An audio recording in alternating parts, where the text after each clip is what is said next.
He is the founder of Alibaba, China's largest e-commerce group. He is one of his country's first and most successful technology entrepreneurs. His company runs a host of popular sites, including Alibaba.com, a trade site for small businesses that has more than 50 million users in more than 240 countries. Taobao, China's largest retail site with more than 300 million users, and Alipay, China's version of PayPal with more than 400 million users. The company is also eyeing markets in the United States, Japan, and India for more growth. Alibaba is among China's homegrown tech companies that have flourished in its booming market. China already has the world's largest internet population with over 400 million people online. I'm pleased to have Jackma at this table for the first time. Welcome. Thanks. So tell me how you got involved in technology. Well, actually, till now, I'm still not involved in technology. I'm involved in the people, entrepreneurship, because I was trained to be a high school teacher. I know nothing about technology. Till now, the only thing I can use my computer is send, receive email, and browse. That's it. So I even scared to use it. You can't write code? No, not at all. I always wondering how the code works. Yeah. But because I don't know the technology. So I respect the technology. We hire the best people and understand them and let them. I believe one thing that is technology is for the people. We should tell the technology guy what the consumers want, what the people want. Because I believe 80% of the people in this world are like me. We love technology, but we're scared of technology. So that's, yeah. You know. So what was it about you in creating these companies? Well, I started the first internet company in China in 1995 called ChinaPages.com. Just by accident, I came to the States. I found the internet. I said, wow, this something is going to change the world. So I started the business. And you knew it was going to change the world when you saw it. Yeah. I think this thing is going to be huge. But I honestly, I did not know after 15 years that growth that fast. Yeah. And I worked for myself for 3 years and compete with China Telecom, the SOEs, state-owned business, and then start failed, and then joined government for 14 months, and then start Alibaba. To today, I think what we want to do, the business is that when I was entrepreneur, small, tiny business, nobody helped us. So when we grow, we say, wow, China needs a lot of jobs. China needs a lot of small, medium-sized. China needs a lot of entrepreneurs. And what's the best way to help them? Internet. So then we focus on helping the others, and because we help more people and then more people helped us, then the business really grows. You are an apostle for small business. I'm a strong believer. It's my religion, helping small. It is your religion. It's my religion. I think it's a great honor for us that we are born in this stage doing internet, and we suddenly realize we can help so many people, and especially SMEs. It's all about a family. It's all about a family hope. It's all about a family dream. So, I think I'm very honored that it's just a great honor of this life that you can influence so many families just by using the technology and grow. Where is Alibaba going? Still focus on e-commerce, still focus on SME and consumer market, and I think we become the infrastructure of China e-commerce. E-commerce in the States is a dessert, but in China it's become a main course. Because the infrastructure of doing business in China is so bad, but infrastructure of doing business in the States is so good. So it is very difficult for a pure e-commerce company to grow that big in the States, but in China. Because just like mobile phones, 10, 15 years ago, the infrastructure of telecommunication was so bad, and the mobile phone banned in China. Today, e-commerce, same thing. So I think there's the best game in this world is helping SME to make money through the commerce. What do you think your core competence is? It's culture. It's not the technology. I think technology is a tool. The core competence of our companies, we have 20,000. We grow from 18 people to now 20,000 young people. And we focus a lot on the value and the mission and making sure the culture, everybody work for helping others instead of just making money. And we believe the core company different from the Wall Street. We believe customer number one, employee number two, shareholder number three. Customer one, employee two, shareholder number three. Yeah, again, this is my religion. It's the customer that pay us the money. It's the employees that drive the innovation. It's the shareholder, and the shareholder always say, I remember the day before we IPO, and a lot of people say, Jack, can I give us the shares? We were long-term shareholders. But when the crisis came, these guys run as soon as, they ran away. They ran away. My people stayed, customers stayed. Yeah. So where, you've got a world market now. I mean, you've got traction, big-time traction. Mm-hmm. You can look at the world and say, what we do in China, we can do anywhere. Well, or not? Well, yes and no. I think we would say we were doing where there's a SME, small, medium-sized business, will be everywhere. I think if their world has SMEs, right. And I'm a strong believer small is beautiful in this century. Last century, big size, big scale. So the 21st century, small is beautiful. Small is beautiful. So we believe as long as any nation, anywhere, you have a small, medium-sized business, we'll be there. Now, are there people here trying to create, do you see people in the United States trying to follow your model and do what you're doing? They tried, but not successful. Why is that? I think U.S. is still big company driven.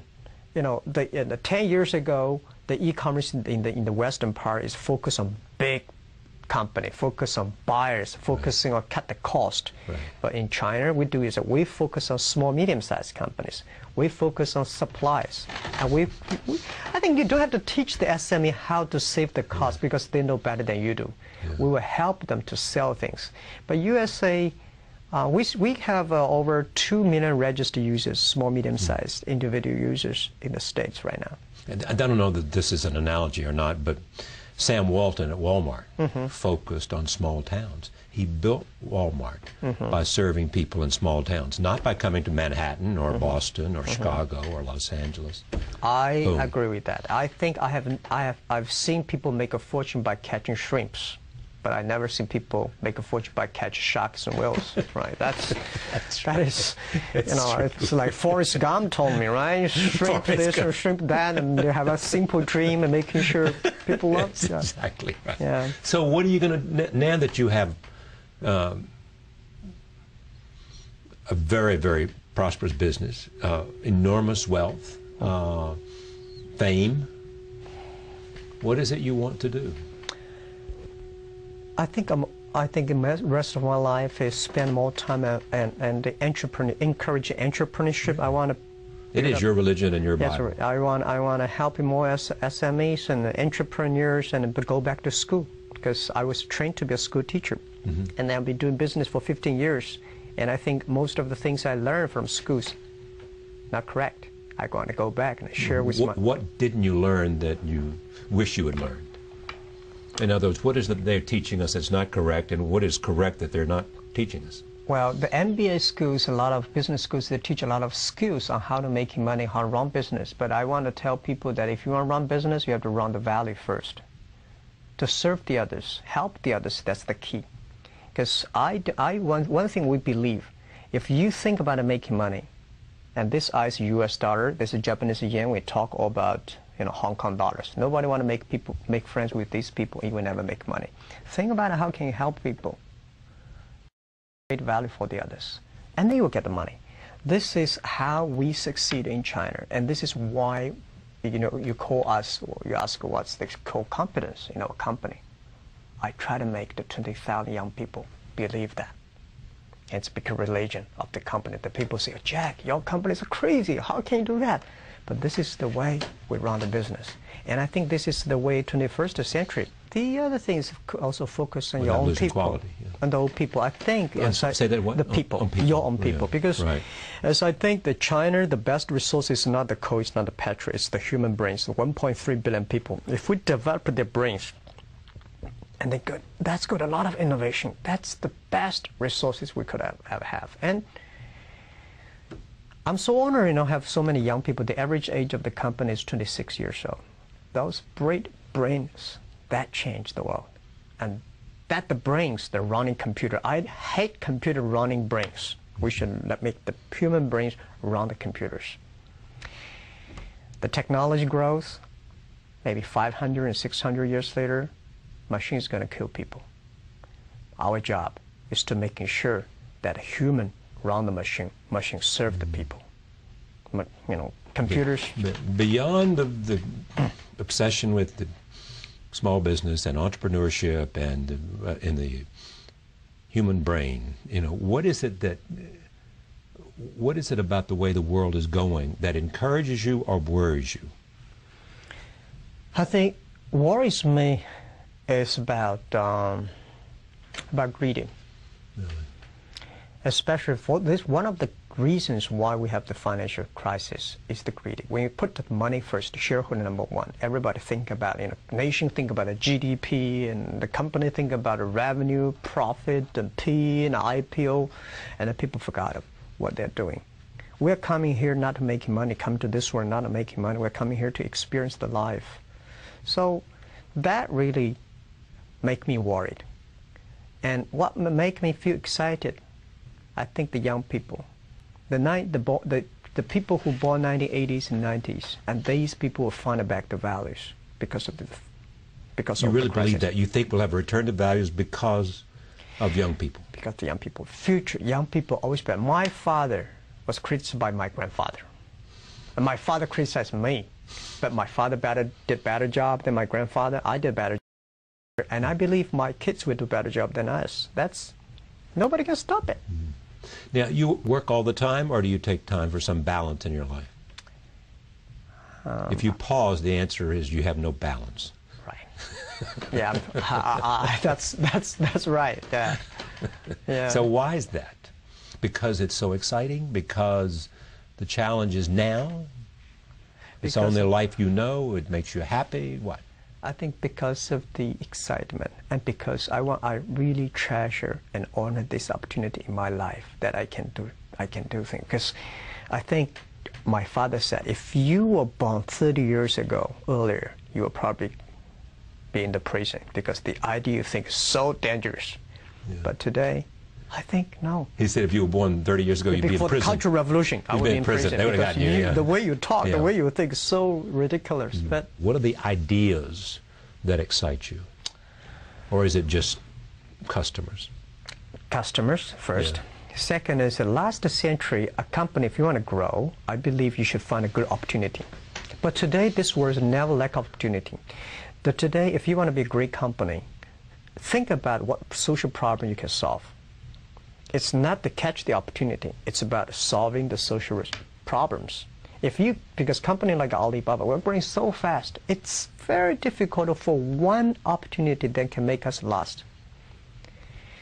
Such an organization with the power by internet, with millions of SMEs, with 400 million consumers, what kind of problem can solve?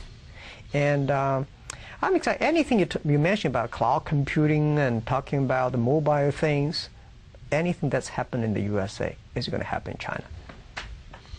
Will we continue to lead that technological revolution? You mean the States? Yeah. Yes and no. Because you've got smart people that have more education now. You develop, and China is educating every year, by a factor of 100x number of computer scientists and engineers who can create with the right kind of investment, innovation, philosophy and creativity, the solutions to the technology issues.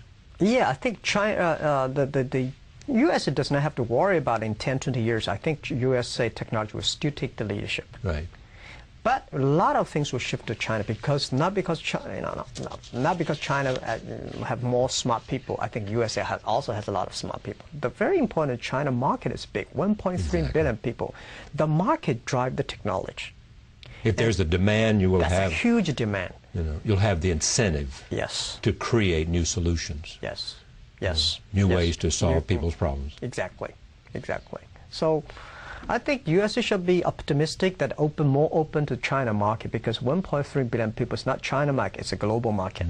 And China should look at the USA also, saying, this is the engine, this is the passion, it's the system, it's the culture that innovate. So it still takes a long time for China to catch up. Technology is easy, but to catch up the culture, the innovation, the system takes some time. And when will that come? 20, 30 years. Really? Yeah, at least. Who do you most admire in terms of in your field? I mean, you once said, If Alibaba cannot become a Microsoft or Walmart, I will regret it for the rest of my life. Yeah, we should surpass Microsoft and Walmart because it's not because Alibaba is great, because this is our generation, this generation, business leader, entrepreneurs, our mission to be better, do better than our last generation. So I will regret if we cannot do better than Walmart, because Walmart created a wonderful business model. They created such a B2C model. And they created the largest scale assembly line and all effective. But Taobao and Alibaba, we created C2B, consumer to business. Because of the consumer needs, all the business changed their line. So I think this century gives us young people the opportunity to change the world, to improve the world. You know, that's we have to. I mean, there's no excuse say we cannot do it. We have to do it. I mean, because we have so many brains. Our forefathers already invested so much on education, and it's our time to prove it. Bill Gates and Warren Buffett went to China recently, I think, to talk about their giving pledge, the idea that people who, like yourself, who become very, very rich, will think about, at some point, giving up to 50% of that money away. Idea, what do you think? How do you think the response will be in China? Okay, I think there are it causes a lot of debates right now in China. I know. Yeah, but my thinking is that first, to me, I never thought the money I have belongs to me.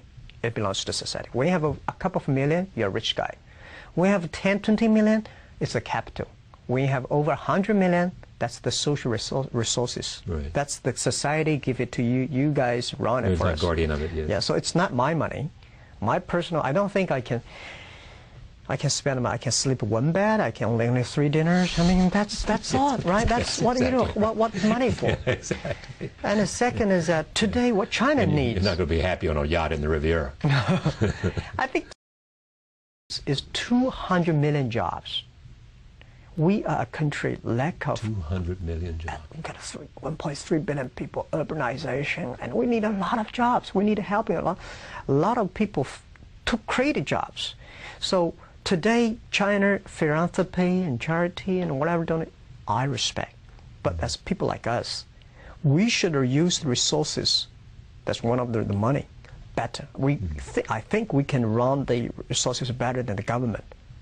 So how, when we are still young, by supporting the society?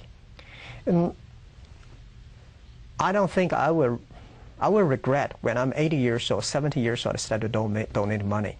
I should spend the money now. And create jobs. Create jobs. Yes, create jobs. Yeah, create hopes. You believe that in terms of social good, the best thing you can do is create jobs, because if you have a society in which people have a job and they have a respectable way to earn a living and provide shelter and to provide a means for their children to have a better life, as you said, your father did and your grandfather, and you did than your father. Yeah, and the other thing is investment on the environment protection.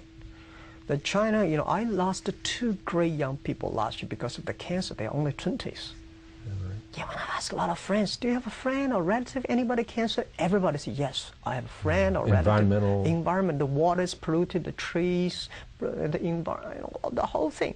So we think, this is what it become another religion. Yeah. If we grow our business but without caring for the environment, we are killing our kids, or killing our own future.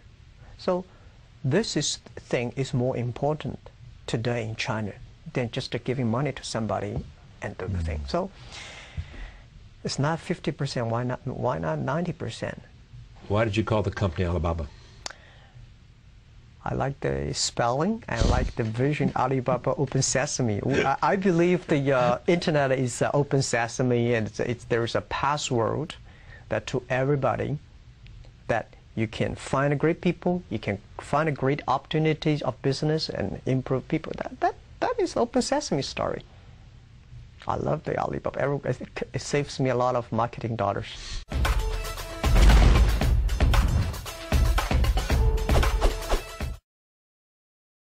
I'm so honored. I never expect there's so many people coming here to listen to my talk. And when I sitting there, I feel so important. Thank you very much. Before my talk, I would like to ask how many people here have used Alibaba services? Good, not many. And how many of you here have never been to China? Never been to China. Good, thank you very much. Well, 20 years ago, I came to America. My first trip to America, to Seattle.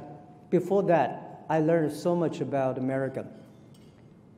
From my books, from my teachers, from my school, and my parents. And I think I know enough about America. But when I came to America, I saw totally wrong. America is not what I learned from the books. And in Seattle, I found the internet. And then I came back and told my friends that I'm going to open a company called Internet.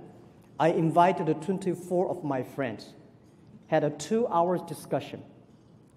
And finally, nobody understood, nobody supported me. We had a vote. 23 of them against me. They forget about it. There's no such kind of network called Internet. Don't do it. There's only one person who said, Jack, I trust you. I don't know what that is, but if you want to try, go ahead and try it. Because you're still young. At that time, I was 30 years old. So I started my business without knowing anything about computer, without knowing anything about business. I started my first company, my wife and I, and a schoolmate. We start from $1,000. We started the business. It was so difficult. I called myself like a blind man riding on the back of blind tigers. Jumping around for the past 20 years. I survived today. But for the first 3 years, life was really bad. I remember I tried to borrow $3,000 from the banks. It took me 3 months asking any friends I know to borrow the money and failed. Could not borrow the money. And everybody said Jack is telling a lie because there's no such network called Internet, 1996. So one day, later 1996, China was connected to the Internet. From Shanghai, we died the long distance called to Shanghai, and Shanghai collected the world. I invited 10 media friends to my apartment. I want to tell them I'm not telling a lie. There is a network called Internet. We waited 3 hours and a half to download the first picture. And people said, is that thing going to work? And I said, yeah, it'll work, but not today. In 10 years, it'll work. But at least it proved that I was not telling a lie. I remember when we tried to help our small business to sell online. Nobody want to sell because nobody come to buy. So first week, we have 7 employees. We buy and sell ourselves. The second week, somebody start to sell on our website. We buy everything they sell. We have 2 rooms full of things we bought for no use, or all garbage for the first 2 weeks, in order to tell people that it works. It was not easy. Since 1995 to 1999, we failed. We go nowhere our business because nothing was ready. In 1999, I invited 18 friends of mine who came to my apartment. We decided to do it again. We called the name Alibaba.com. And people say, why Alibaba? We believe Internet is a treasure island. We should open sesame for small business.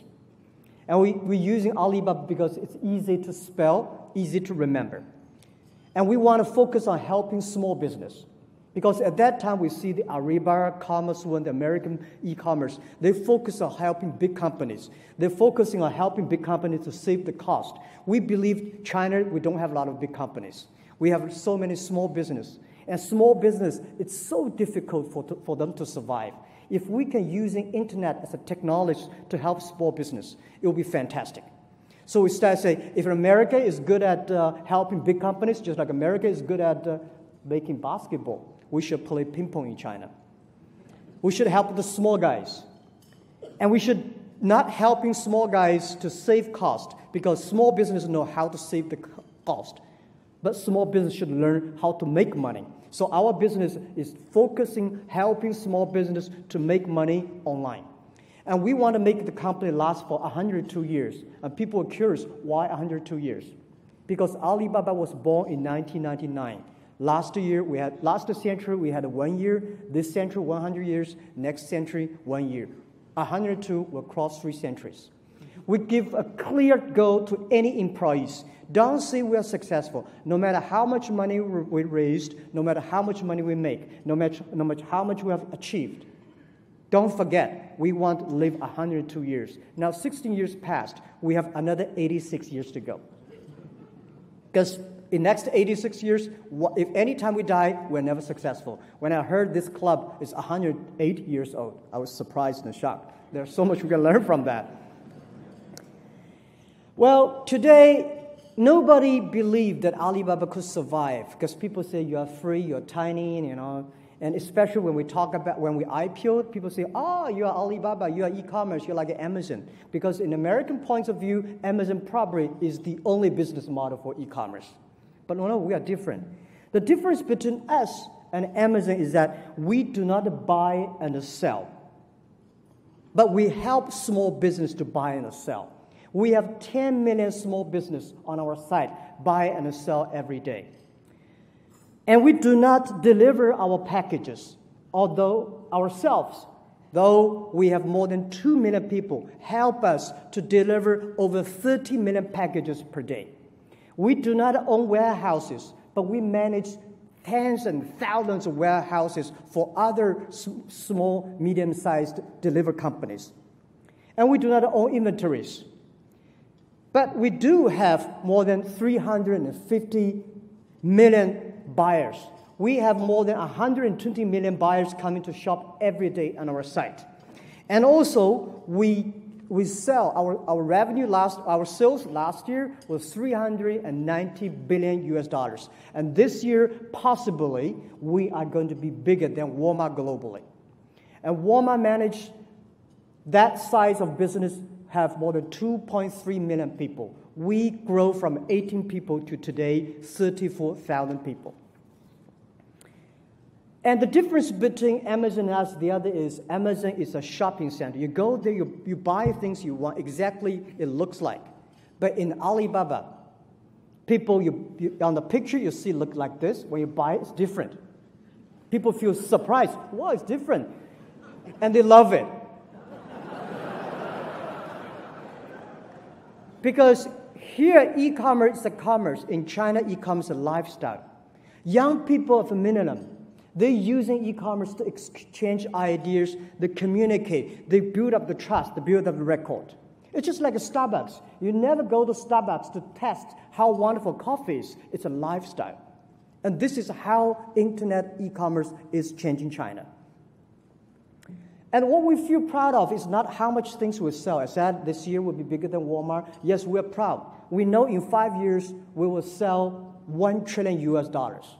This is my goal, which we think possibly we will make it. We're proud of that, but we're more proud because we created direct and indirect jobs, 40 million jobs for China. And we created the jobs in the countryside.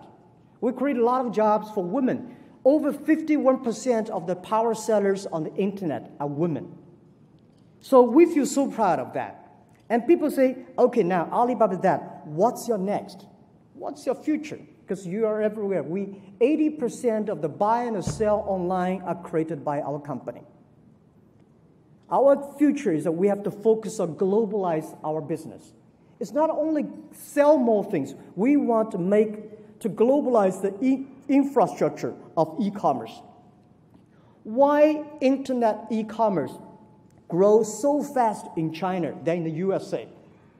Because the infrastructure of commerce in China was too bad. Not like here. You have a Click Motors, you have all the shops offline, Walmart, Kmart, everything, everywhere. But in China, we have nothing, nowhere. So e-commerce in the US is a dessert. It's a complementary to the main business. But in China, it becomes the main course.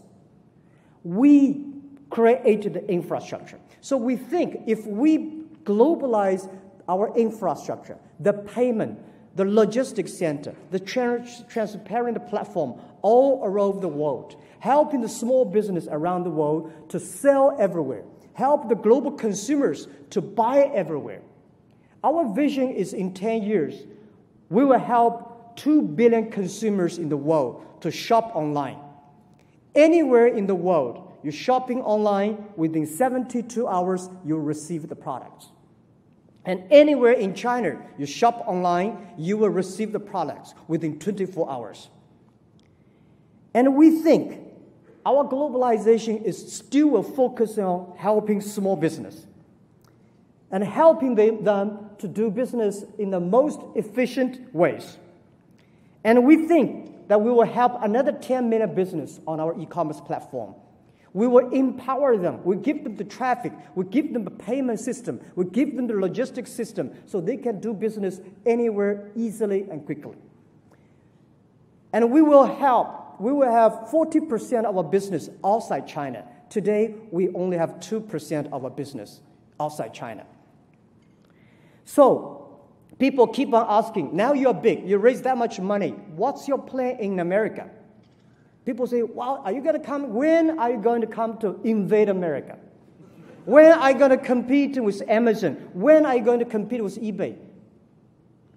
Well, I would say we show great respect for eBay and Amazon. But I think the opportunity and the strategy for us is helping small business in America go to China, sell their products to China. Today, China, the middle class for China is almost the same as the American population. And we think in 10 years, it will be more than 500 million Chinese people will be middle class. The demanding for middle class, the demanding for good products, good service was so powerful, so strong. And I think China today cannot afford the good products, good service to them by the terrible air we have, the water we have, the land resources. I don't think China would be able to do that. And the next is that China's been focusing on exporting in the past 20 years. And I think next to 20 years, China should be focusing on importing. China should learn to buy. China should spend the money. China should buy a lot of things from globally. And I think that American small business, American branded products, you should use in the internet, go to China.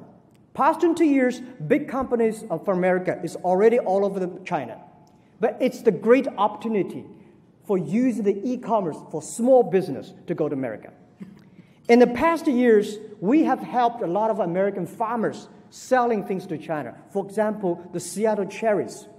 You will never believe that the American ambassador to China, he came to us and said, Jack, can you help us to sell the cherries in Seattle? I said, how can we sell cherries? The cherries are still on the trees. And we started to place order. 80,000 families booked the order. And when we got the order, we'll pick up the cherries and ship to China. Within 24 hours, 80,000 families, 160 tons of cherries were sold. And last year, we sold over 300 tons of cherries. And I don't know what's this year about. We also helped Alaska Seafood. We helped Canada to sell the lobsters. The lobster we sold, probably 10 years they cannot sell.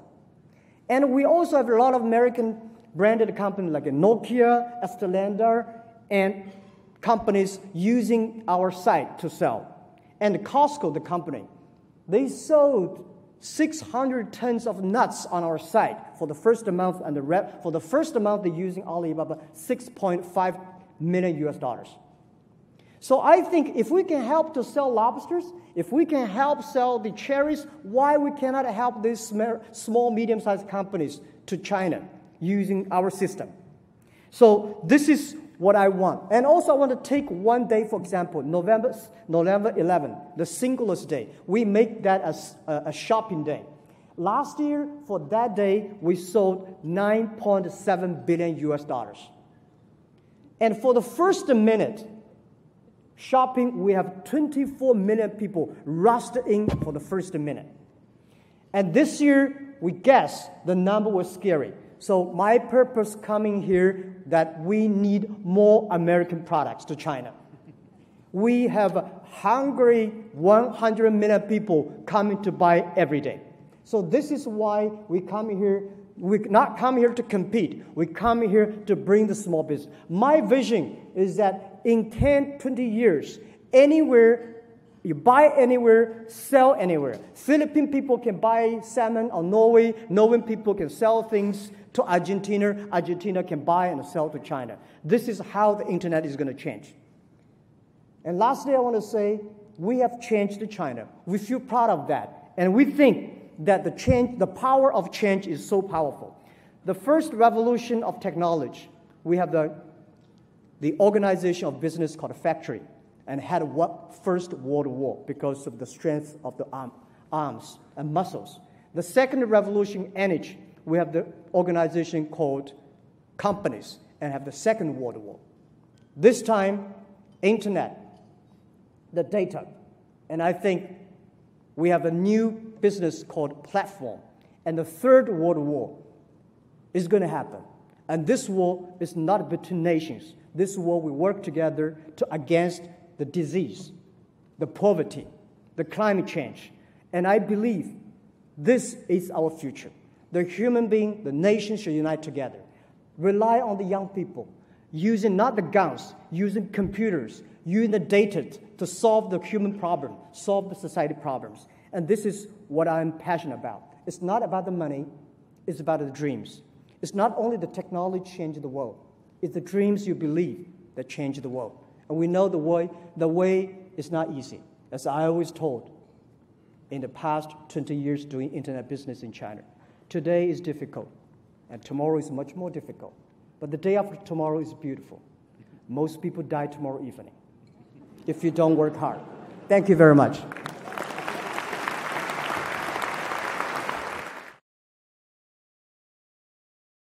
Where Alibaba holds the buyer's money until the goods are delivered. Every day we finish more than 30 million transactions.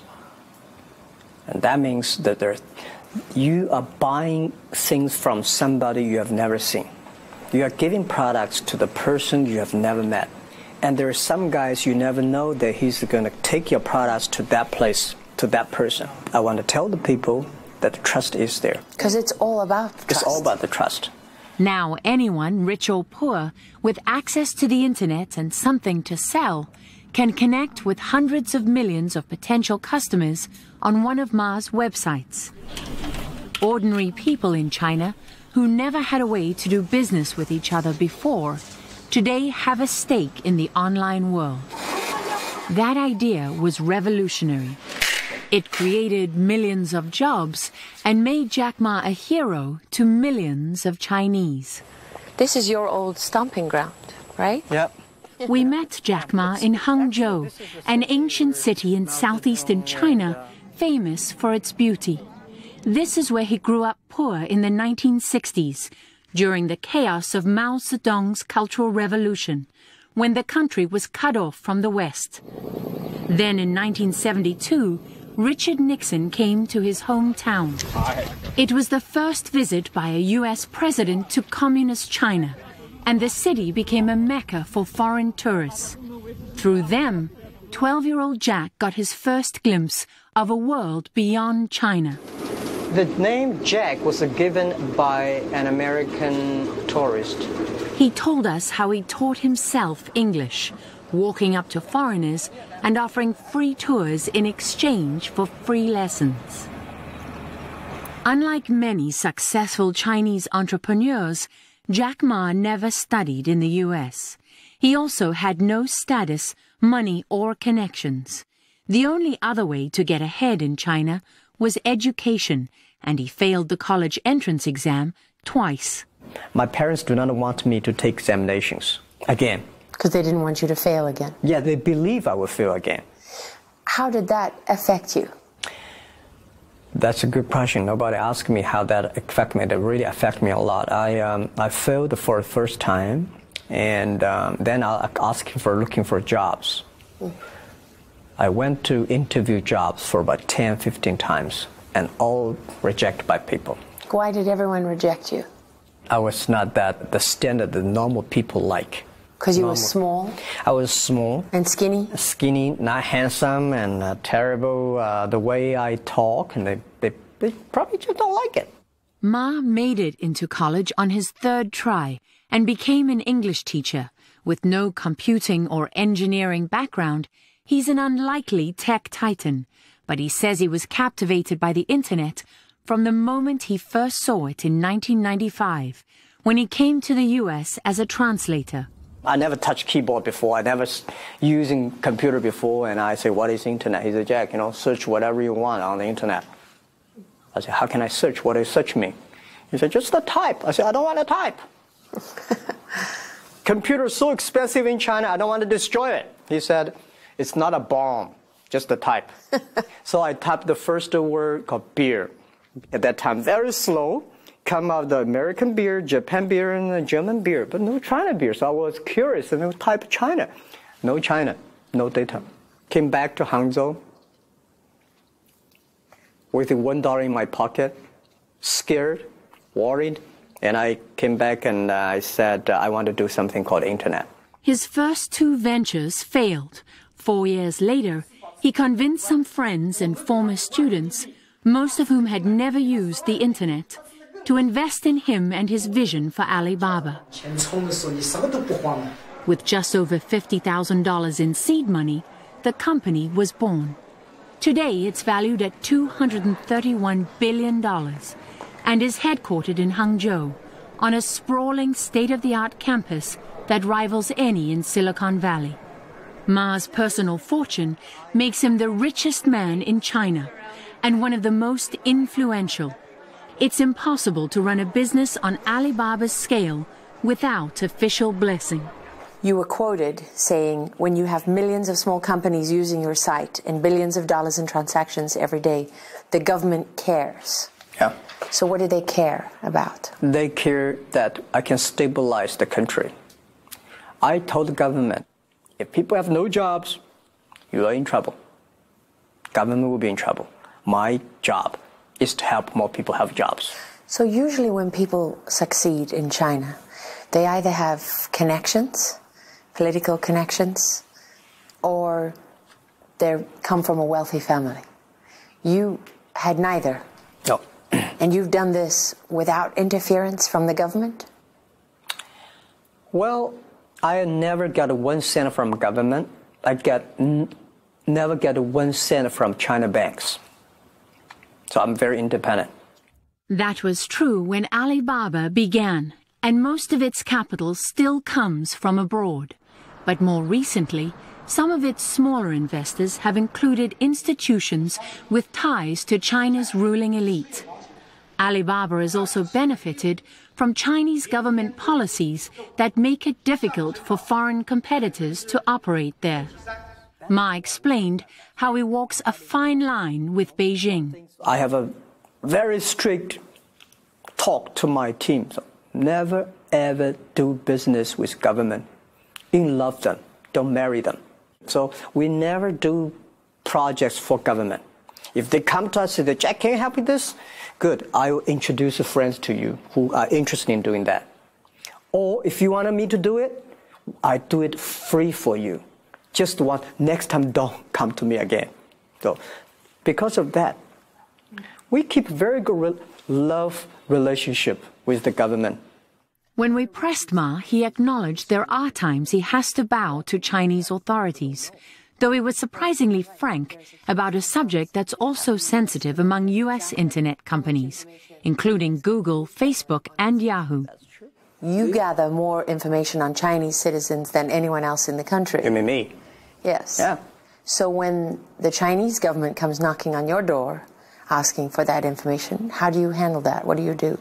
Okay. We have a very strict process working with the government.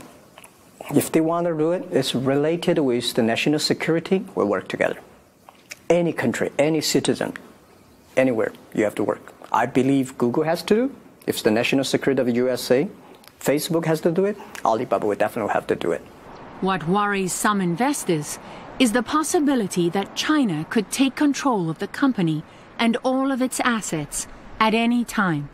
And then there's Alibaba's unusual corporate structure, which puts all the power in the hands of Jack Ma and a small group of insiders. First of all, I want you to put on this. But there's another side of him that's little known outside of China, where he's a celebrity. A cult of Ma reaches across the country and inspires almost fanatical loyalty among his employees and their families, who record his speeches and quote his sayings. Here he's dressed as a punk rocker, performing for an enthusiastic audience of 20,000 Alibaba workers at a company anniversary celebration. You are so beautiful to me. The Chairman Ma show is now playing here in the US, bringing with it the potential of hundreds of millions of Chinese consumers for products made in America. So this is not Jack Ma's American invasion. This is not Google, Amazon, eBay, be afraid. We come to help, not invade. For example, bring the U.S.'s small business come to China. This is something that we can do better because we have 100 million buyers today, every day. We don't know, 3 years, 300 million? We started giving loans to small business. Within 20 months, we have already given loans to over 260,000 small business. Average company only get a $5,000 US. So you gave 260,000 loans in 20 months? Yeah, 20 months. I don't want to give a big loan. We just give small, medium size. $8,000 is the limit. And your default rate on those loans is less than 1%. 1%. 0.9. And you can do this because of the records that you keep on your buyers and your sellers. So you have, that's really how you base the credit rating. Yeah. That's every move, every behavior you use on the internet. This behavior gives you the best rating system. And we can know we can borrow our $5,000 or $3,000. Why? Depending on how reliable I am. How reliable, who your customer is, what kind of things you buy, which address you send it to that area, and the value of the area, how much, and the computer can know what's your pay capability. We want to making sure the small business survive. We want to making sure the young people, this is all the young people that they are making the world changing. They are changing China.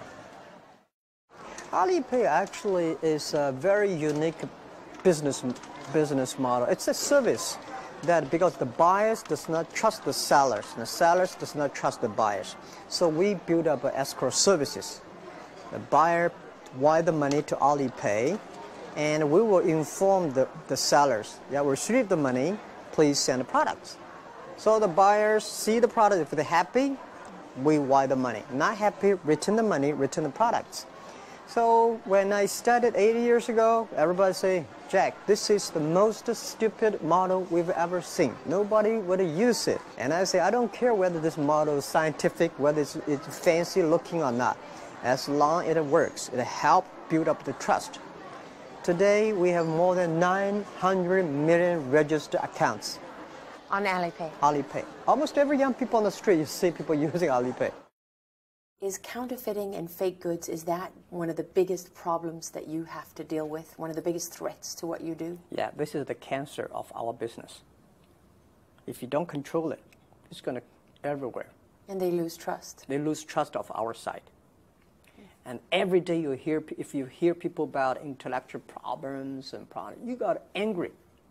So I told the team, and this is the cancer. If we do not solve the problem, we'll be cured. But we are just a website operator.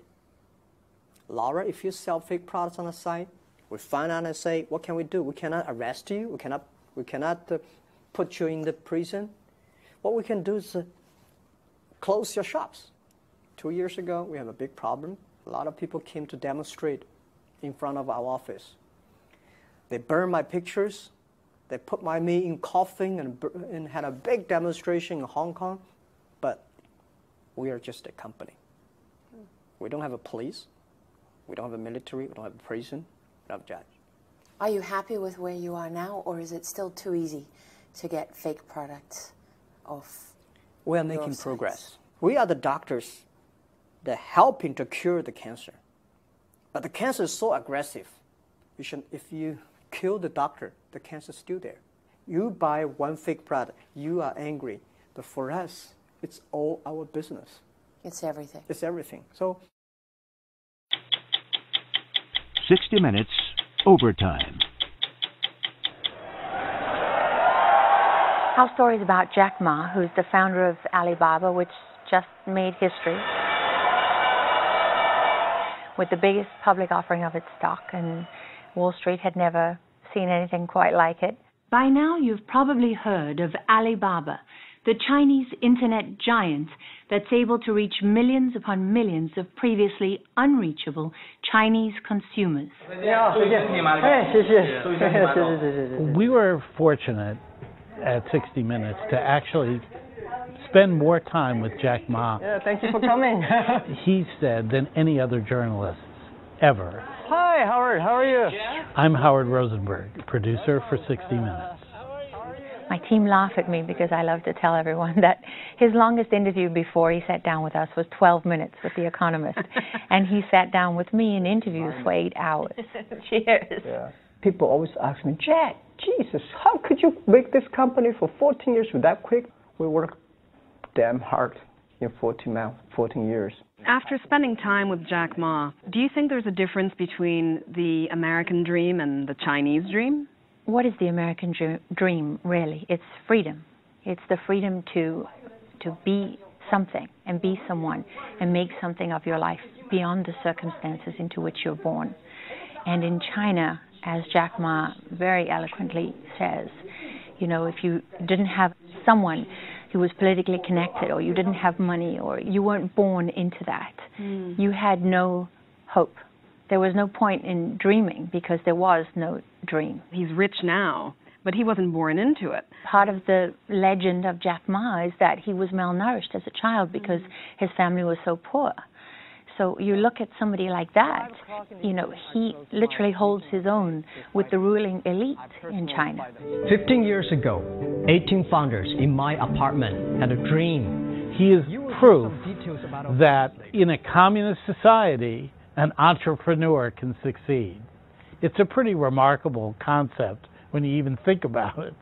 We have over 100 million people visiting the site, shopping every day coming. And it's just a beginning. Today is difficult. Tomorrow is more difficult. But the day after tomorrow is beautiful. He's omnipresent. There are pictures of him. His sayings are everywhere. He's quoted.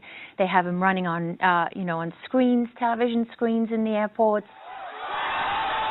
Jack Ma is pretty unique and pretty quirky by American standards. You are so beautiful to me. Eyes everywhere, eyes everywhere. Stop. Sure? Stop. Okay, stop. Jack Ma did some card tricks for you. Jack, where is this one going to be? You looked both amused and skeptical. So you don't believe my trick, right? Yeah, give me the phone. I'm not an expert, but he was impressive. Is this the card? Yes, that's the card. You know that's the card. I know that's the card. There's 60 minutes footage of him posing with his employees, and you're there. You're sort of in the background looking. I mean, he's like a rock star. He's like a rock star, and you know what? That's not manufactured. I mean, it looks genuine. 8-year anniversary in the company. They are crazy about him, and they are in awe of him. Everybody wanted to be near him. Okay, 谢谢.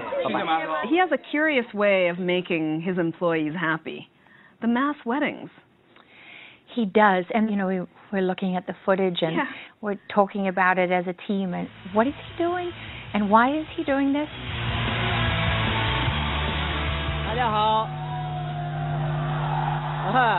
At first, when I heard about the mass weddings, I thought, well, that sounds a bit cultish. I don't know of any business person in the U.S. who marries their employees. I think it's fair to say there are none. Really? Yeah. They should learn.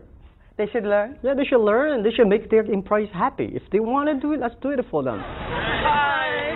The way it works, I believe, is that couples get married in a variety of ceremonies. Then one day a year, they all go to a huge party that Jack stages at Alibaba headquarters. Why we do this?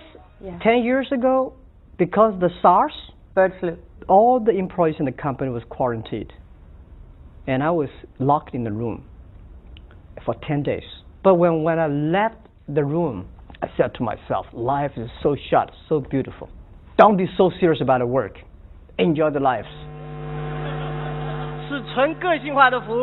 This year we got how many? 600 or 700 couples. And I'm announcing, guys, today you'll be married. 多生孩子，谢谢。You love it. Oh, love it.